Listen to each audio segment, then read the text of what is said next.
Yang kami hormati Bapak Menko Perekonomian dan para Menteri Kabinet, Jaksa Agung, Panglima Kapolri, yang kami hormati pimpinan lembaga negara, yang mulia Duta Besar Negara Sahabat, para gubernur, pimpinan Transcorp, para pejabat pusat dan daerah, para tokoh masyarakat yang hadir dari daerah-daerah. Bersyukur pada Tuhan bahwa hari ini kita SK Hutan Sosial, TORA, dan lahan sawit rakyat serta sertifikat layanan dana masyarakat untuk lingkungan dalam rangkaian agenda LAIK 2024. Nanti akan diserahkan SK Hutan Sosial seluas 1,07 juta hektar serta SK Tanah Objek Reforma Agraria seluas 43.000 hektar, termasuk di dalam hutan sosial yaitu untuk hutan adat seluas 15.879 hektar. Di dalam perhutanan sosial dan dari TORA akan diserahkan SK untuk sawit rakyat seluas 37.000 hektar untuk peremajaan sawit rakyat. Dengan penyerahan SK Hutan Sosial sekarang, maka realisasi perhutanan sosial hingga saat ini telah mencapai 8,018 juta hektar bagi 1,4 juta kepala keluarga. Terima kasih. Termasuk telah ditetapkan seluas 265.250 hektar hutan adat dan indikatif hutan adat seluas 1,11 juta hektar, atau total hutan adat yang sudah diselesaikan sampai dengan sekarang seluas 1,37 juta hektar bagi 138 kelompok masyarakat adat. Untuk target ideal 12,7 juta merupakan target ideal penyelesaian akses kelola hutan secara keseluruhan, dan untuk itu ini akan terus kita lanjutkan. Hari ini telah hadir bersama-sama kita kelompok anggota masyarakat penerima Hutsos dari Gorontalo, Jambi, Riau, Jabar, Jatim, Kaltim, Malut, NTB, Papua Barat, Papua Barat Daya, Papua Selatan, Sulteng, Sultra, dan juga untuk hutan adat dari Sumut, serta untuk sawit dari Jambi, Kalteng, dan Sumsel, dan untuk Hutsos Jawa dari Banten, Jabar, Jateng, dan Jawa Timur. Untuk SK TORA dari Kalsel, Kaltim, Kalteng, Sulsel, Gorontalo, Sumsel, Riau, Sumut, Maluku, dan Papua Barat. Tepuk tangan untuk masyarakat kita. Bapak Ibu yang saya hormati, selain hutan sosial dan TORA juga akan diserahkan dukungan kepada masyarakat dalam kerja aksi lingkungan berupa sertifikat layanan dana masyarakat untuk menandai hadirnya layanan dana masyarakat untuk lingkungan dari BPDLH, bukan APBN, tetapi dana yang berasal dari filantropi, dari bilateral kerjasama iklim seperti Norway, Jerman, dan juga dari multilateral seperti GCF, GEF, termasuk Bezos Earth Fund. Dana-dana seperti ini untuk aksi iklim, untuk volunteering, untuk aksi lingkungan, ekonomi sirkuler, dan lain-lain yang terus berkembang dan akan dilanjutkan.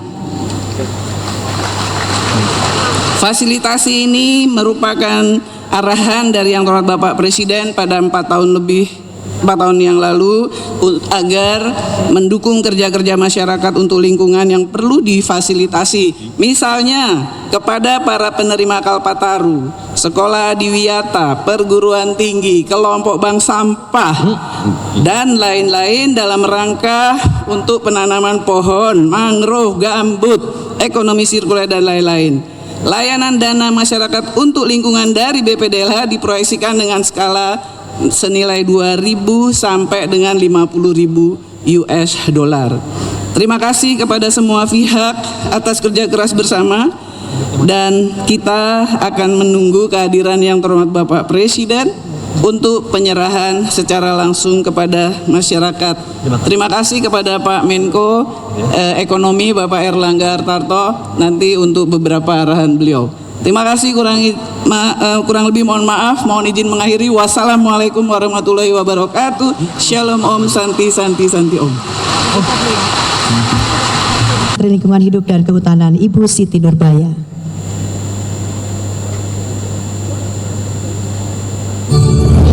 Lead by Excelling, penguasaan teknologi sangat penting untuk adaptasi dan mitigasi perubahan iklim. Indonesia berada pada jalur Ring of Fire karena memiliki sumber daya panas bumi potensial terbesar di dunia, sebesar 40% cadangan panas bumi dunia atau setara 23,7 gigawatt ada di sini. Selain panas bumi, Indonesia juga kaya dengan potensi tenaga surya. Tahun 2023, Indonesia menorehkan capaian besar. Presiden Joko Widodo meresmikan PLTS terapung terbesar di Asia Tenggara dan nomor 3 di dunia. Upaya baik ini tidak hanya dilakukan oleh pemerintah, dunia usaha juga menunjukkan komitmennya terhadap program percepatan pembangkit tenaga surya. Tidak hanya berkontribusi pada pengurangan emisi karbon, tetapi juga mempromosikan keberlanjutan dan diversifikasi sumber energi. Komitmen zero emission diterapkan dalam kegiatan pembangkitan listrik dengan co-firing serbuk gergaji, cangkang sawit, sekam padi, dan pelet kayu untuk mengurangi penggunaan batu bara. Green hydrogen juga telah menjadi alternatif energi terbarukan. Kini Indonesia telah mampu memproduksi 199 ton green hydrogen melalui 21 green hydrogen plant di seluruh Indonesia. Metan capture biodigester di industri kelapa sawit diterapkan untuk menangkap gas metan limbah cair untuk mengurangi gas rumah kaca. Pemanfaatan refuse derived fuel atau RDF oleh industri semen dengan membakar sampah dapat menggantikan penggunaan bahan bakar batu bara. Sebesar 153.000 ton per tahun sampah berhasil dikonversi menjadi energi setara 2,1 juta gigajoule. Indonesia tengah berada pada tahap transisi energi menuju net zero emission. Penerapan teknologi CCU atau CCUS dirasa tepat dan mampu mengurangi emisi gas rumah kaca secara signifikan di berbagai sektor industri. Transformasi digital pertambangan juga menjadi salah satu aspek utama terciptanya sistem pertambangan yang efektif dan efisien serta memastikan operasional berjalan lebih hijau dan aman. Pemulihan lingkungan juga memainkan peran penting dalam memitigasi perubahan iklim, seperti Taman Wisata Menanti Laburan yang berhasil meningkatkan konservasi lingkungan dengan mengoptimalkan pemanfaatan lahan tukar guling agar lebih produktif. Sistem pengaturan sekat kanal dapat menjaga keseimbangan pada lahan gambut, mengurangi resiko kebakaran hutan, serta mengatur aliran air untuk mencegah kekeringan dan banjir. Reklamasi bekas tambang menjadi kawasan konservasi yang mendukung keanekaragaman hayati. Proses ini melibatkan pemulihan lahan yang rusak menjadi habitat baru bagi berbagai spesies sebagai upaya dalam konservasi lingkungan dan pemulihan ekosistem. Sistem monitoring merupakan komponen yang tak kalah krusial untuk meningkatkan ketahanan lingkungan. Pemantauan emisi CO2